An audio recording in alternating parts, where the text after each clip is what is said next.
There's a secret basement in our house that we didn't know about. And someone has been living down there this whole time. If you live in a house with 5 children, you learn quickly that chaos is not an event. It's a baseline. Things are loud, things are messy. Things go missing and reappear without explanation. You stop questioning it because questioning it means turning every day into an investigation. And no one has the energy for that. I'm 35, married, 5 kids under one roof. We live in a massive house. Too big, some people say, but it was the only place we could afford that would actually fit us. The mansion had been abandoned for years before we bought it, which explained the price. It also explained why people raised their eyebrows when we told them where we were moving. My husband renovated everything, professionals only, inspections done, floors replaced, walls reinforced, wiring updated. By the time we moved in, there was nothing left that looked abandoned. It felt safe, solid, like a house that had been waiting for a family. That's why it took me so long to notice something was wrong. It started with food. Cereal, specifically. Every morning I opened a new bag, poured bowls for the kids, sealed the bag carefully and put it back. The next morning, the bag would be gone. Not empty. Gone. The box would be in the trash, flattened neatly like someone had taken the time to clean up after themselves. I assumed one of the kids was sneaking food at night. I reminded them not to. They denied it. I shrugged it off because that's what parents do when they're tired and outnumbered. Then leftovers started disappearing. I'd pack dinner into containers, stack them neatly in the fridge, already planning lunches in my head. In the morning, 1 or 2 containers would be empty. Not messy, not half-eaten, completely finished and rinsed out. I asked the kids, again. They swore it wasn't them. I asked my husband. He hadn't touched them. I started blaming growth spurts, sleepwalking, bad memory. Then things that weren't food started moving. A set of cutlery went missing, not all of it, just a few pieces, like a cup, a medium-sized bowl. Sometimes a fork or spoon that I searched for everywhere. A day later, they were back in the drawer. Clean, lined up properly. A mug vanished, then reappeared. The scissors disappeared for 2 days and then returned to the exact place I'd already checked multiple times. Nothing was ever damaged.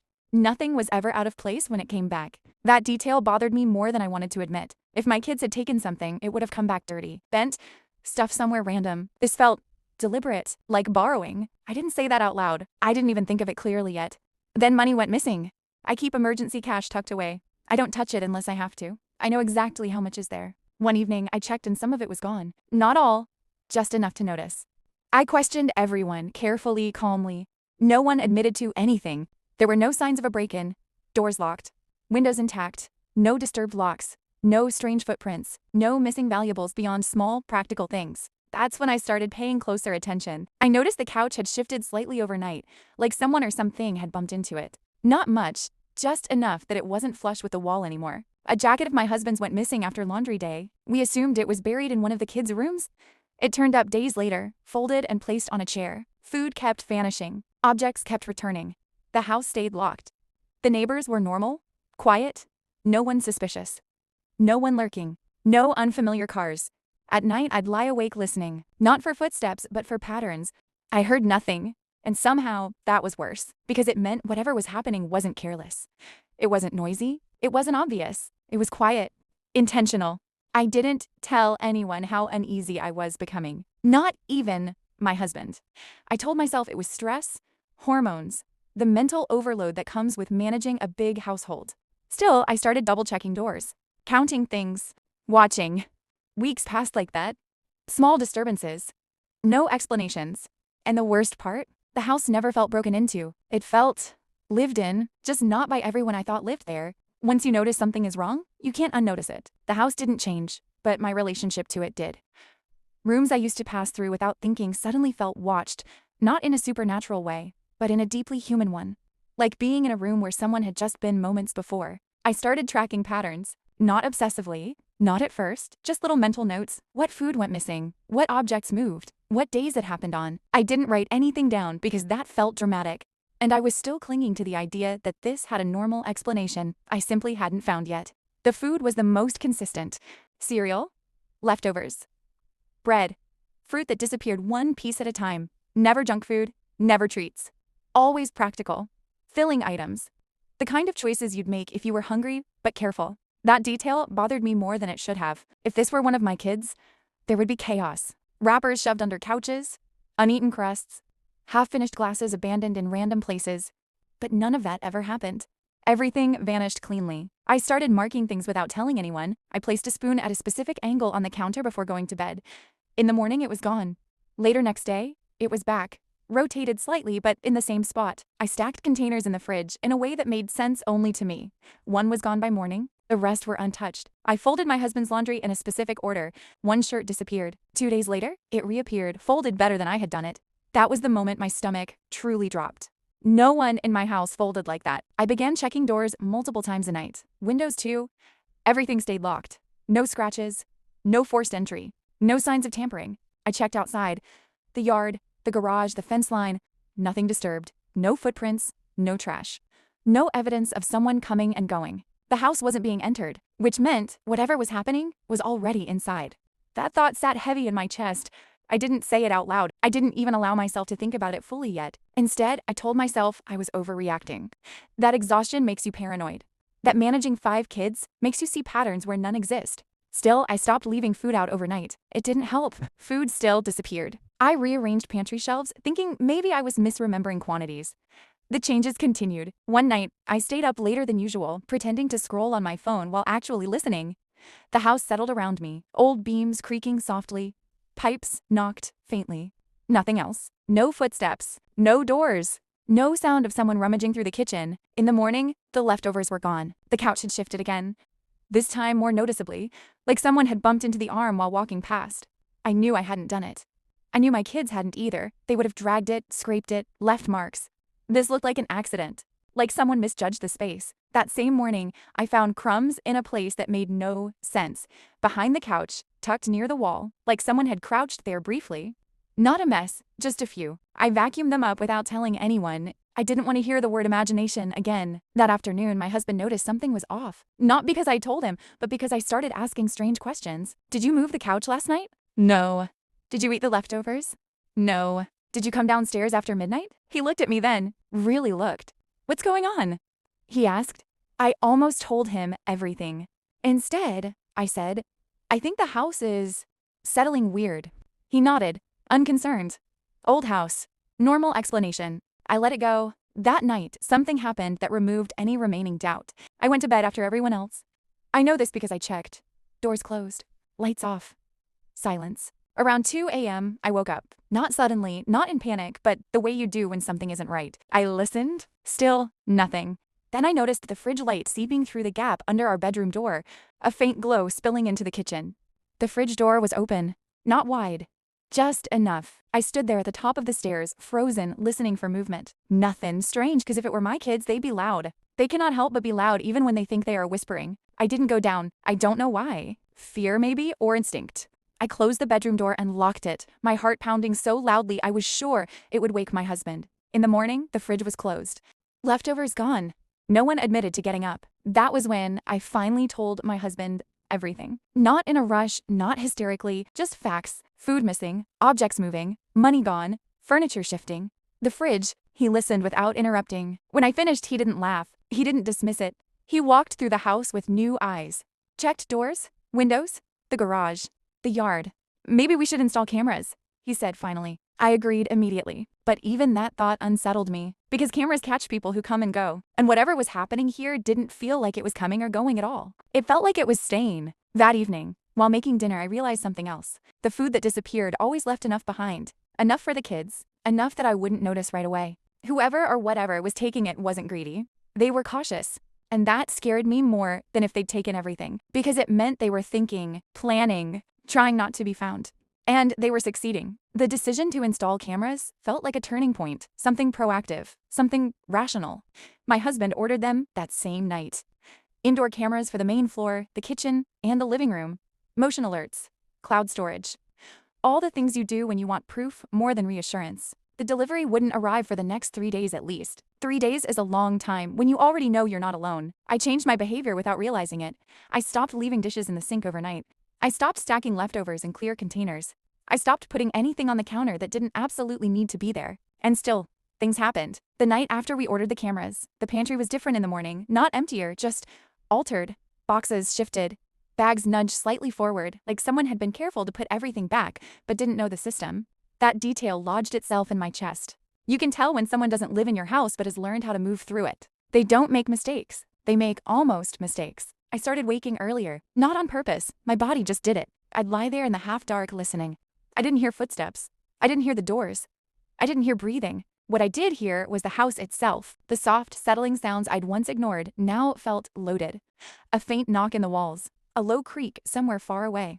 It was impossible to tell what was normal anymore. On the second day, something new happened. One of my husband's shoes was gone. A pair. Just one old, dusty pair he wore each time he did some gardening in the backyard. He noticed immediately. "I swear I left it here," he said, standing in the bedroom staring at the empty spot by the door. We searched the house. Kids' rooms, closets, laundry room, garage. Nothing. He wore a different pair to the backyard, annoyed but unconcerned. That night, the missing shoes were back, placed neatly beside the other pairs. He didn't say anything at first, just stared at it. Then he looked at me. "Okay," he said quietly. "This isn't nothing." That night, neither of us slept. We lay there listening, counting the seconds between unfamiliar sounds. Every time the house creaked, my heart jumped. Around 3 a.m., my husband whispered, "Did you hear that?" I held my breath. A faint sound came from somewhere below us. Not footsteps, not voices. A shuffle, like fabric brushing against something. Then silence. I squeezed his hand so hard I thought my fingers would cramp. In the morning, nothing was out of place. Nothing obvious, anyway. But I found something I hadn't seen before. A paper plate in the trash bin that didn't belong to us. It was subtle, plain white. No pattern, no chips. Just used and thrown away after thoroughly wearing the paper plate out. I knew we didn't have any paper plates at home. We only used ceramic ones. This one didn't match. I stood there staring at it, my mind racing. If someone had brought a dish into our house, then they weren't just taking things. They were bringing things too. That detail shifted everything. I didn't tell the kids. I didn't want to scare them. They were already jumpy enough from the tension they could sense, but didn't understand. I told my husband. He stared at the plate for a long time. "That means," he started, then stopped. "I know," I said. We didn't finish the thought. The cameras arrived that afternoon. We installed them ourselves, carefully, quietly, not because we thought someone was listening, but because we were both afraid of making whatever this was aware that we were watching. The kitchen camera covered the fridge, pantry, and counters. The living room camera covered the couch, the doorway, and most of the floor. We didn't put cameras upstairs. Something about that felt invasive, in the wrong direction. That first night with the cameras running, I felt a strange mix of dread and relief. If something happened, we'd finally see it. If nothing happened, I didn't know what that would mean. I slept lightly, waking at every sound. In the morning, I checked the footage. Nothing. No motion alerts, no recordings, no blips. But the cereal was gone again, and the leftovers too. The couch had shifted. I checked the footage again, slowed it down, scanned frame by frame. Nothing moved. The house remained empty on screen the entire night. That was when fear turned into something colder. Because now there were only two possibilities. Either someone knew exactly where the cameras were and how to avoid them, or whatever was moving through our house didn't register the way a person should. I didn't like either explanation. Later that day, I noticed something else. The camera's timestamps showed small gaps. Seconds at a time, 30 seconds here, a minute there. Not enough to trigger errors, just enough to be noticeable if you were looking closely. My husband noticed it too. "Could be Wi-Fi," he said. "Could be," I agreed. But neither of us believed it. That night, we didn't go to bed right away. We sat in the living room with the lights off, pretending to watch TV while actually listening. Hours passed. Nothing happened. Just as I started to relax, I felt it. A subtle vibration through the floor. Not a footstep. Not a knock. Something deeper, like movement below us. I froze. My husband felt it too. I could tell by the way his hand tightened on mine. We sat there in silence, afraid to even breathe too loudly. The vibration faded. The house went still again. When we finally went to bed, I knew one thing for certain. Whatever had been moving through our home wasn't passing through. It wasn't visiting. It wasn't wandering in by accident. It knew the house. It knew us. And it was getting bolder. The thing about living on edge is that eventually, something small pushes you over it. Not a scream, not a confrontation, not a dramatic moment. A stain. It happened in the middle of an ordinary afternoon. The kids were out, school, activities, noise temporarily removed from the house. I was vacuuming the living room, moving furniture inch by inch the way you do when you're cleaning to avoid thinking. That's when I saw it. A faint discoloration near the wall. Not obvious, not fresh. The kind of mark you only notice if you've stared at the same carpet every day for months and memorized it, without realizing you had. Beige on beige. I crouched down, heart already speeding up. It wasn't dirt. It wasn't a spill from juice or paint or anything sticky the kids usually manage to drop. I rubbed my fingers against it. Dry, slightly rough, milk residue. Cereal. I sat back on my heels, suddenly very aware of how quiet the house was. This spot wasn't near the couch. It wasn't near the dining area. It wasn't anywhere food should have been. And yet, there it was. Small, controlled, almost careful. I didn't call my husband right away. Instead, I stared at the carpet. Something about the way it lay bothered me. Not the stain itself, but the way the fibers sat around it. Too smooth. Too undisturbed. As if the carpet had been lifted and set back down repeatedly. I pressed my palm flat against it. The carpet shifted, just slightly. That shouldn't have happened. Carpet that large doesn't move unless you pull it. I slid my fingers underneath the edge near the wall. That's when I felt resistance. Not from the carpet, but from something beneath it. My pulse roared in my ears. Slowly, so slowly, I peeled the carpet back. The moment it lifted, I understood why we'd never noticed before. The carpet wasn't just lying there. It was attached, secured subtly along one edge to something solid beneath it, so when it was released, gravity did the rest, falling back into place perfectly. Seamless. Invisible unless you knew to look. Underneath was wood, but not like the rest of the floor. There was a square outline, precise and deliberate, carved into the boards. The seams were tight, clean, designed to disappear under the carpet. My stomach dropped. This wasn't damage. This wasn't decay. This was intentional. I didn't open it. I couldn't. I lowered the carpet back down, watching as it fell neatly into place, hiding everything as if nothing had ever been disturbed. The stain danced before my sight, but the floor returned to normal. Almost. Except I knew what it truly was in my subconscious mind. A secret. One that we were not aware of. The living room looked exactly the same. And yet I knew, absolutely knew, that it wasn't. My hands were shaking as I stood up. I didn't debate. I didn't second guess. I didn't try to rationalize. I called my husband immediately. He answered on the second ring. "You need to come home," I said quietly. "What's wrong?" he asked. "I found something," I said, "and I don't want to say it over the phone." There was a pause. "Then I'm on my way." I spent the next 40 minutes pacing the house, my eyes constantly drifting back to that spot on the floor. Every creak made my shoulders tense. Every distant sound felt closer than it should have. When my husband arrived, I didn't explain. I took his hand and led him straight to the living room. I peeled the carpet back. His breath caught. We stared at the outline together. "That's a door," he said slowly. "Yes, that shouldn't be there. I know." He knelt, running his fingers along the seam, pressed down on one corner. The panel shifted. He looked up at me. "Did you open it?" "No." He hesitated, then lifted it. The wood swung upward with a soft, controlled movement, like it had been maintained. Beneath it was darkness, and stairs leading down. Actual stairs. Not a crawl space. Not a shallow storage area. A staircase.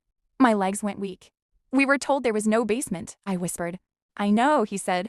"And the renovations. Should have uncovered this," he finished. We stood there in silence, the open doorway breathing cold air up at us. Suddenly everything made sense. The food. The careful choices. The furniture nudged out of place. The clothes returned folded. The dish that wasn't ours. Someone hadn't been sneaking into our house. They'd been coming up from inside it. "I'll go first," my husband said. My heart slammed against my ribs. No. If something's down there, "You don't go alone," I said firmly. He paused. Then he shook his head again, but I was just as stubborn, or rather protective, as he was. We compromised. He'd go down first, I'd stay at the top. Phone in hand. Ready to call emergency services the second something felt wrong. He stepped onto the stairs. The wood creaked softly under his weight. The sound traveled downward, swallowed by the dark. One step, then another. I crouched at the opening, straining to hear. Nothing. He descended slowly until his head disappeared below the floor level. Then his shoulders. Then nothing but the faint outline of his back fading into shadow. Minutes passed. Too many. I whispered his name. No answer. My heart pounded so hard I thought I might pass out. 5 minutes. I called his name again, louder this time. Still, nothing. That's when panic took hold. I ran to the hallway and called my eldest daughter over it. Told her, calmly, carefully, to stay near the phone. To call emergency services if I didn't come back up in 5 minutes. I didn't explain why. Then I returned to the opening. The darkness below felt thicker now. Heavier. I took a breath. And stepped down after him. The air changed the moment I reached the bottom of the stairs. It wasn't stale exactly. It smelled lived in. Not like rot or mold, but like dust disturbed regularly, fabric warmed by a body, food eaten carefully and cleaned away. My eyes adjusted slowly, the dimness resolving into shapes that made my chest tighten. A mattress on the far side of the room, thin, folded blanket. A backpack tucked against the wall. A crate repurposed as a table. Everything arranged to take up as little space as possible, like whoever lived here was trying not to exist. And someone was there. A man, young, sleeping on his side in the far corner, blanket pulled up to his shoulders, shoes placed neatly beside him. He looked smaller than I expected, curled in on himself the way people do when they're trying to feel safe. The scream caught in my throat. Before it could escape, a hand covered my mouth. My husband. He shook his head gently, eyes wide but controlled, silently telling me not to panic. He guided me back a step, grounding me, steadying my breath. "I know him," he whispered. That stopped me cold. He stepped forward and spoke the man's name. Luke. That's the name of the guy we found, living underneath our house in the basement. We never knew existed. The figure stirred, startled awake, scrambling upright in panic until he realized where he was. His eyes darted between us, fear written plainly across his face. He didn't run. He didn't lunge. He just froze. My husband told him firmly but calmly to come upstairs. The man obeyed immediately. In the living room, with the basement door closed and the carpet falling perfectly back into place like it had always done, the truth finally came out. Luke was 21, an intern who had worked briefly with one of the renovation subcontractors. He'd discovered the basement during early work, an old servant's space sealed off decades ago. When the renovations advanced and the entrance was concealed again, no one noticed, except him. He'd been kicked out by his family after failing to provide for his huge family. No support, no place to go. He worked day jobs when he could and returned to the basement at night, careful not to leave traces. He took food because he was hungry, money because he needed to survive. He cleaned everything, returned what he borrowed, stayed invisible. He even promised to pay us back for all the food and shelter, begged us not to report him. He cried when he finished explaining, not loudly, not dramatically, quietly, like someone ashamed of being seen. We didn't call the police. We didn't throw him out. My husband sat with him for hours that night, asked questions, listened, verified what he could. Then he made calls. A friend, a favor, a public college, a second chance. Luke was enrolled again, this time with a full scholarship and housing provided in the college dormitory. My husband hired him part-time as a maintenance manager to work on weekends. A legitimate part-time job that covered his other necessary expenses. A visible one. A future that didn't require hiding under floors. He moved out the same week to his dorm. Before he left, he apologized to me. I told him he didn't need to. I even packed him some of the dishes that I noticed vanished more frequently than the others. He must have liked my tacos and tuna sandwiches the most. After that, the cereal stopped disappearing. The house went back to being just loud. And sometimes, late at night, when the mansion settles and the walls creak the way old houses do, I think about how close we came to never noticing. How someone can exist in the spaces we assume are empty. We renovated the house again after that, removed the basement door properly and permanently sealed that floor and documented everything. But sometimes, I still catch myself counting spoons, just in case. Thanks for watching. If you liked our videos and want to see more of such content, subscribe to my channel and hit the like, share, and comment icon down below. These story plots are entirely original and the entire process is reliant on one woman efficiency. To grow and support this community, follow me on TikTok and Instagram. Thank you.